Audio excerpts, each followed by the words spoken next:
हमारे वीडियोस मसीहियों को ये समझाने और बताने के लिए बनाए जाते हैं कि प्रभु यीशु मसीह का दूसरा आगमन बहुत ही शीघ्र है और कैसे एक मसीही व्यक्ति को अपना जीवन बाइबल के अनुसार बिताना है। और उन लोगों के लिए भी बनाए जाते हैं जो जीवित और सच्चे परमेश्वर को खोज रहे हैं। किसी व्यक्ति या धर्म की आलोचना करना हमारा उद्देश्य बिल्कुल भी नहीं है।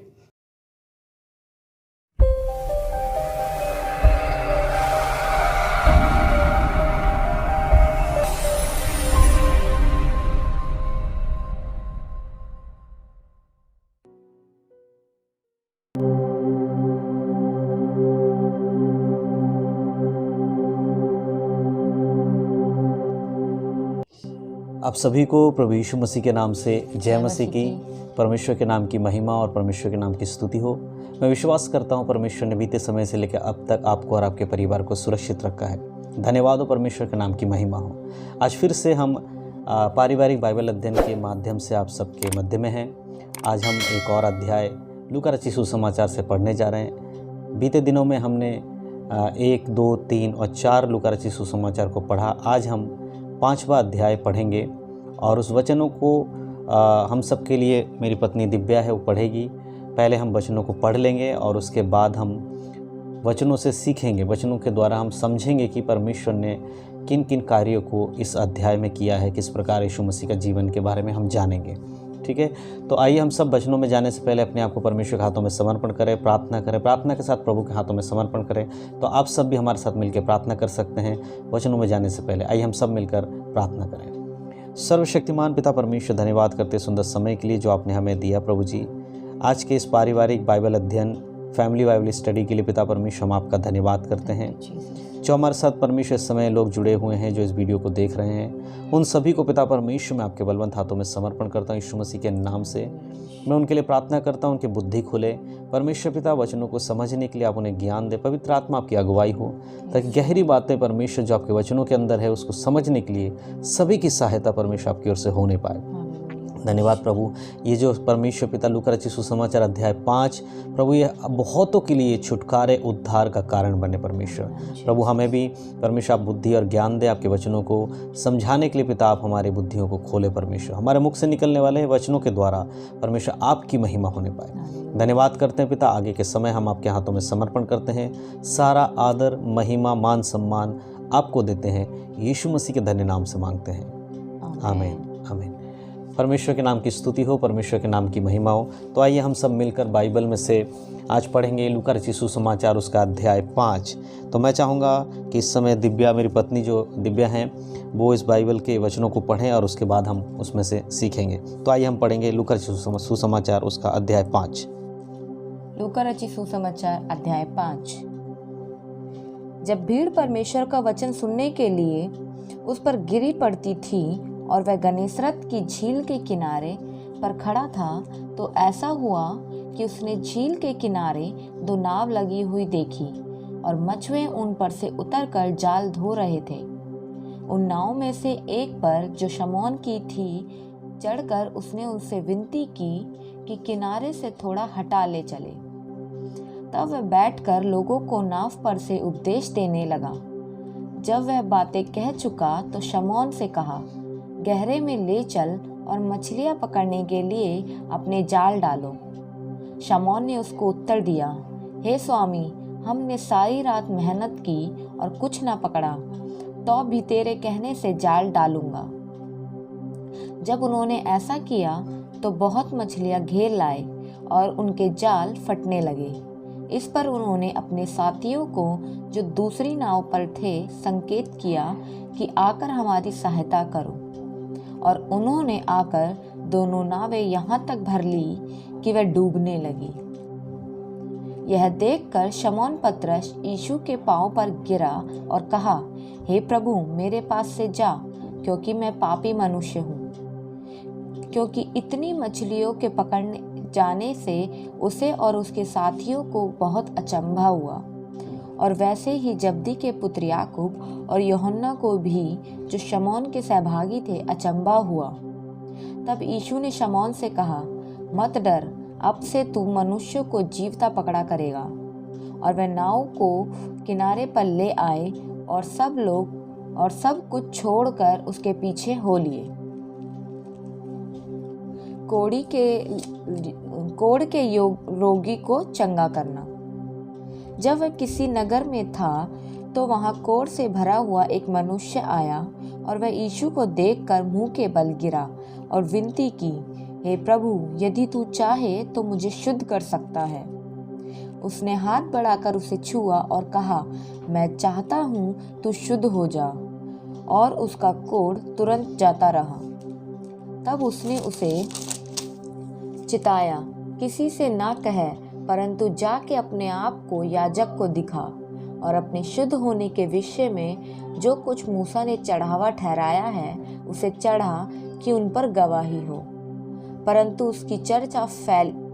उसकी चर्चा और भी फैलती गई और भीड़ की भीड़ उसकी सुनने के लिए और अपनी बीमारियों से चंगा होने के लिए इकट्ठी हुई। परंतु वह जंगलों में अलग जाकर प्रार्थना किया करता था। लकवा के रोगी को चंगा करना। एक दिन ऐसा हुआ कि वह उपदेश दे रहा था और फरीसी और व्यवस्थापक वहां बैठे हुए थे जो गलील और यहूदिया के हर एक गांव से और यरूशलेम से आए थे और चंगा करने के लिए प्रभु की सामर्थ उसके साथ थी। उस समय कई लोग एक मनुष्य को जो लकवे का रोगी था खाट पर लाए और वह उसे भीतर ले जाने और यीशु के सामने रखने का उपाय ढूंढ रहे थे। पर जब भीड़ के कारण उसे भीतर ना ले जा सके तो उन्होंने छत पर चढ़कर और खपरैल हटाकर उसे खाट समेत बीच में यीशु के सामने उतार दिया। उसने उसका विश्वास देखकर उससे कहा, हे मनुष्य, तेरे पाप क्षमा हुए। तब शास्त्री और फरीसी विवाद करने लगे, यह कौन है जो परमेश्वर की निंदा करता है? परमेश्वर को छोड़ और कौन पापों को क्षमा कर सकता है? यीशु ने उनके मन की बातें जानकर उनसे कहा, तुम अपने मनों में क्या विवाद कर रहे हो? सहज क्या है? क्या यह कहना कि तेरे पाप क्षमा हुए या यह कहना कि उठ और चल फिर? परंतु इसलिए कि तुम जानो कि मनुष्य के पुत्र को पृथ्वी पर पाप क्षमा करने का भी अधिकार है। उसने उस लकवे के रोगी से कहा, मैं तुझसे कहता हूँ, उठ और अपनी खाट उठाकर अपने घर चला जा। वह तुरंत उसके सामने उठा और जिस पर वह पड़ा हुआ था उसे उठाकर परमेश्वर की बड़ाई करता हुआ अपने घर चला गया। तब सब चकित हुए और परमेश्वर की बड़ाई करने लगे और बहुत डर कर कहने लगे, आज हमने अनोखी बातें देखी हैं।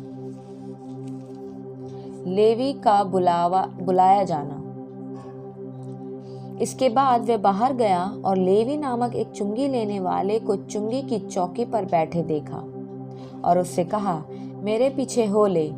तब वह सब कुछ छोड़कर उठा और उसके पीछे हो लिया। तब लेवी ने अपने घर में उसके लिए एक बड़ा भोज दिया और चुंगी लेने वालों की और अन्य लोगों की जो उसके साथ भोजन करने बैठे थे एक भी बड़ी भीड़ थी। इस पर फरीसी और उसके शास्त्री उसके चेलों से ये कहकर कुड़कुड़ाने लगे, तुम चुंगी लेने वालों और पापियों के साथ क्यों खाते पीते हो? यीशु ने उनको उत्तर दिया, वैद्य भले चंगों के लिए नहीं परंतु बीमारों के लिए आवश्यक है। मैं धर्मियों को नहीं परंतु पापियों को मन फिराने के लिए बुलाने आया हूँ। उपवास का प्रश्न।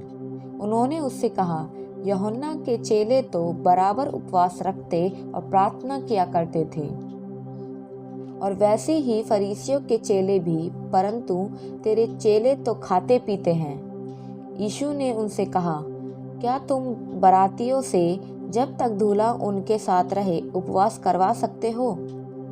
परंतु वे दिन आएंगे जिनमें दूल्हा उनसे अलग किया जाएगा, तब वे उन दिनों में उपवास करेंगे।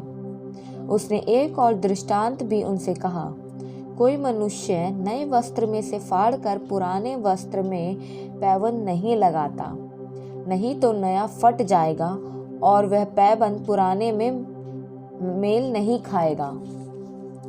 और कोई नया दाखरस पुरानी मशकों में नहीं भरता, नहीं तो नया दाखरस मशकों को फाड़ कर बह जाएगा और मशकें भी नष्ट हो जाएंगी। परंतु नया दाखरस नई मशकों में भरना चाहिए, क्योंकि मनुष्य पुराना दाखरस पीकर नया नहीं चाहता, क्योंकि वह कहता है कि पुराना ही अच्छा है। हालेलुया, परमेश्वर के नाम की स्तुति हो, परमेश्वर के नाम की महिमा हो। मैं विश्वास करता हूं कि आप सभी ने हमारे साथ इस बाइबल को पढ़ा, इस वचन को, बाइबल के जो लूका रचित सुसमाचार उसका अध्याय 5 को पढ़ा है। और यहाँ पर हमने कुछ चीज़ों को देखा है। उन चीज़ों पे हम थोड़ा सा विशेष जोर देकर समझने की कोशिश करेंगे। सबसे पहली बात तो मैं आपको बताना चाहता हूँ, यदि आपने इससे पहले के वीडियोज़ नहीं देखे हैं तो आपको डिस्क्रिप्शन में हमारा जो प्लेलिस्ट है उसका लिंक मिल जाएगा। पारिवारिक बाइबल अध्ययन का प्लेलिस्ट का हमने डिस्क्रिप्शन में लिंक दिया है, और इससे पहले के वीडियो का भी लिंक दिया है। आई बटन में भी आपको इससे पहले वाले वीडियो का लिंक मिलेगा, आप उसको भी देख लें। तो आइए अब हम आगे देखते हैं वचनों में। जब हम 5 अध्याय को पढ़ते हैं, सबसे पहले यहाँ पर देखते हैं प्रथम चेले को बुलाए जाना। तो यीशु मसीह का जो प्रथम चेला था, हम में से बहुतों को पता है कि वो सिमोन यानी कि पतरस था, जिसको प्रभु यीशु मसीह ने बुलाया था। तो वहाँ पर एक घटना घटती, जब वो यीशु मसीह के संग आते हैं, चलते हैं, जाते हैं, तो वहाँ क्या होता है कि यीशु मसीह सिमोन यानी कि पतरस से कहता है कि गहरे में जाकर जाल डाल। तो उससे पहले पूरी रात इन लोगों ने, इनके साथी ने, सबने मिलकर पूरी रात उसी झील में मछली को पकड़ने के लिए जाल डाला, परंतु उनके मछली नहीं आई उनके जालों में, और वो निराश होकर वापस आ गए। लेकिन सुबह फिर यीशु मसीह ने कहा कि दोबारा जाओ और जाकर जाल डालो। तो ये नहीं जाना चाहते थे, लेकिन फिर भी यीशु मसीह के कहने के कारण कहते हैं कि प्रभु तू कहता है तो हम जाते हैं। और हम देखते हैं कि जब वो गए, वहाँ पर जाने के बाद जब उन्होंने जाल डाला तो इतनी मछलियाँ पकड़ी कि उनके नाव में वो मछलियाँ समा नहीं सकती थी। उसके बाद शिमोन पतरस को लगा कि वो गुनहगार है, वो पापी है। उसके अंदर एक पश्चाताप आया और उसने कहा प्रभु तू मेरे पास से चला जा, क्योंकि मैं पापी व्यक्ति हूँ। तब परमेश्वर ने, यीशु मसीह ने उनसे कहा कि आपसे तू मनुष्य को पकड़ने वाला बनेगा। तो इस प्रकार से हमने यहाँ देखा कि प्रथम चेले को यीशु मसीह ने बुलाया। फिर हम देखते हैं कोढ़ के रोगी को चंगा करने के विषय में यीशु मसीह ने कोढ़ के रोगियों को चंगा किया और उनसे कहा कि आप जाओ और जाकर याजकों को दिखाओ, क्योंकि मूसा के नियम के अनुसार जब कोई व्यक्ति कोढ़ से चंगा होता था तो उसे याजकों को दिखाना पड़ता था कि वो कोढ़ से चंगा हुआ या नहीं हुआ। याजक बताते थे कि हाँ ये चंगा हो गया। अगर याजक वहाँ पर क्लियर करते थे कि ये व्यक्ति चंगा हो गया है, तब उसको गाँव में या उस कुंडे में जाने का अधिकार प्राप्त होता था। अन्यथा वो कोढ़ी व्यक्ति हमेशा अपने राज्य से बाहर रहा करते, उनके लिए अलग ही एक जगह होती थी जहाँ पर उन्हें रहना पड़ता था। तो इस प्रकार यीशु मसीह ने यहाँ पर भी एक कोढ़ी के व्यक्ति चंगा करा और उसके चमत्कार को हमने यहाँ पर देखा। और यीशु मसीह ने उसको चिताया भी कि तू जाकर दूसरों को मत बताना, लेकिन वो बात फैल गई और लोगों में ये फैलती चली गई कि यीशु मसीह किस प्रकार का चंगा करने वाला एक व्यक्ति है, जो परमेश्वर के उस सामर्थ्य के साथ है। और आगे एक और बात, जब इन सब कोढ़ियों के बारे में पता लगा तो यहाँ क्या हुआ कि वो एक किसी जगह पे उपदेश दे रहा था या प्रचार कर रहा था घर में बैठकर। वहाँ पर एक व्यक्ति को, जो लकवे का व्यक्ति था, लकवे से यानी कि जिसको फालिस बोलते हैं या जिसको इंग्लिश में पैरालाइज बोलते हैं, इस तरह से एक व्यक्ति था जो चल फिर नहीं सकता था, खाट से उठ नहीं सकता था, उसको लेकर आए। लेकिन वहाँ इतनी भीड़ थी क्योंकि लोगों को पता था यीशु मसीह चंगा करने वाला, तो उसके पास जाने के लिए लोग धक्के से, मतलब भीड़ इतनी लग गई थी, उस तक पहुँच नहीं पा रहे थे उस बीमार व्यक्ति को लेकर, उस लकवे के रोगी को लेकर। तो यहाँ क्या किया उन लोगों ने, उस लकवे के रोगी को खाट पर लिटाकर उसके उस बिल्डिंग पर यानी कि उस घर के छत पर गए और खपड़ेल यानी कि जो टाइल्स होती हैं खपड़ेल, उसको हटाया और उस व्यक्ति को, छप्पर को हटाकर उसको खाट समेत रस्सियों से यीशु मसीह के सामने लटका दिया। जब ऐसा देखा तब यीशु मसीह ने उसको देखकर कहा कि तुम्हारा विश्वास कितना बड़ा है कि तुम जानते थे कि मैं चंगा कर सकता हूँ, मैं उद्धार देने वाला हूँ, और तुमने मेरे पर विश्वास करके इतना बड़ा कदम उठाया, इसलिए मैं तुमसे कहता हूँ तुम्हारे पाप क्षमा हुए। यहाँ कुछ लोग विरोध करते हैं यीशु मसीह का और कहते हैं ये कौन है जो पाप की क्षमा कर सकता है, क्योंकि पाप का क्षमा तो केवल परमेश्वर दे सकता है। तो यीशु मसीह ने उनके मन की बात को जान लिया और उनसे बोला कि तुम क्यों सोचते हो ऐसा, क्या सहज क्या है ये कहना कि तू उठ चल फिर या तेरे पाप क्षमा हुए, ताकि ये इसलिए घटा ताकि तुम जान सको कि मनुष्य का पुत्र यानी कि यीशु मसीह को भी परमेश्वर ने पाप क्षमा करने का अधिकार दिया है। इसीलिए वो हमारा उद्धार करता है। वचन इसी यहीं पे कहता है कि उसको पाप क्षमा करने का भी अधिकार है। तो जो व्यक्ति प्रभु यीशु पर विश्वास करता है वो पाप क्षमा पा सकता है, उसके जीवन में पाप से क्षमा मिलेगा। तो यहाँ वो व्यक्ति चंगा हो गया और वो उठकर अपने घर को चला गया।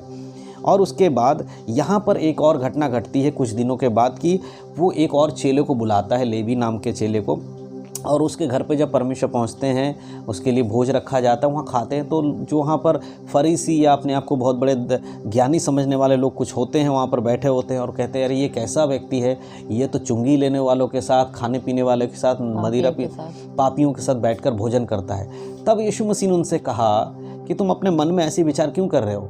सबसे पहले चीज़ तुम ये जान लो कि किसी भले चंगो को वैद्य की ज़रूरत नहीं होती।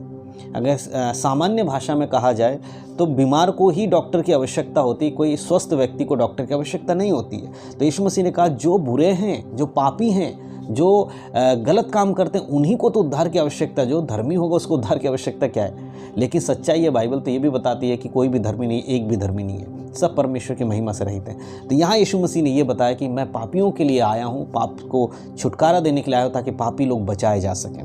तो इस प्रकार हम यहाँ देखते हैं। फिर कुछ एक और घटना होती है, वहाँ पर उपवास के विषय में सवाल किया जाता है। कुछ लोग आके कहते हैं कि यूहन्ना बपतिस्मा देने वाले के जो चेले थे वो उपवास किया करते थे, परंतु तेरे जो चेले हैं वो उपवास नहीं करते, ऐसा क्यों?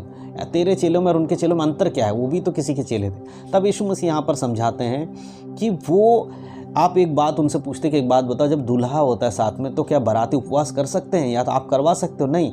परंतु जब दूल्हा उनसे अलग हो जाता है या अलग किया जाएगा, यीशु मसीह अपने भविष्यवाणी के रूप में बताते हैं कि एक दिन आएगा जब यीशु मसीह संसार को उद्धार देने के बाद स्वर्ग चले जाएंगे, तब लोग उपवास रखेंगे। यानी कि आज के समय कलीसिया उपवास रखती है। उस समय जो यीशु के संग चल रहे थे तो उनके साथ स्वामी था, इसीलिए उपवास रखने की ज़रूरत नहीं थी। आज स्वामी नहीं है, वो आने वाले हैं, इसलिए उपवास रखने की ज़रूरत है।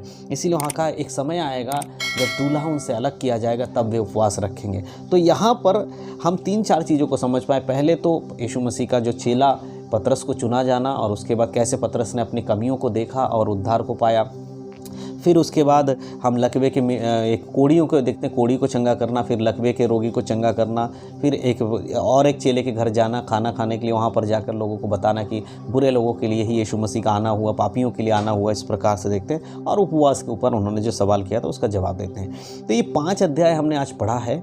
इस 5 अध्याय में हमें जो समझ में मिला है वो ये बातें हैं। तो मैं विश्वास करता हूँ कि इन बातों के द्वारा आप लोग समझ रहे हैं। और ये जो बाइबल अध्ययन हम कर रहे हैं लूका रचित सुसमाचार, उसके 1 से लेकर 24 अध्याय तक, तो रोज़ाना हम एक अध्याय पढ़ते हैं और हम चर्चा करते हैं। तो मैं आप सबका धन्यवाद करता हूँ हमारे साथ जुड़ने के लिए। और मैं विश्वास करता हूँ कि ये वचनों के द्वारा परमेश्वर आप सबके जीवन में अद्भुत कार्य कर रहे हैं और आप भी प्रभु में बढ़ रहे हैं। तो इस वीडियो को आप लोग शेयर करें और भी लोगों तक पहुँचाएं, ताकि और भी लोग परमेश्वर के वचनों से समझ सके, पढ़ सके और अपने आप को प्रभु के मजबूत हाथों में सौंप कर आगे बढ़ सके, यीशु मसीह के आगमन के लिए तैयार हो सके। आप सबका धन्यवाद हमारे साथ जुड़ने के लिए। हमारे चैनल यूट्यूब जो चैनल हमारा द लिविंग वर्ड मिनिस्ट्रीज़, इस चैनल को आप लोग सब्सक्राइब ज़रूर कर लें। अगर आप पहली बार हमारे साथ जुड़े हैं तो ज़रूर आप लोग सब्सक्राइब कर लें, और अगर आपने सब्सक्राइब किया है तो बहुत बहुत धन्यवाद, और इस वीडियो को शेयर ज़रूर करें। तो धन्यवाद हो परमेश्वर का हमें वचन देने के लिए। परमेश्वर के नाम की महिमा और स्तुति हो। आप सबका धन्यवाद। यीशु मसीह के नाम में आप सब आशीषित रहें, प्रभु में बढ़ें, उद्धार में बने रहें। यीशु मसीह के नाम में जय मसीह की।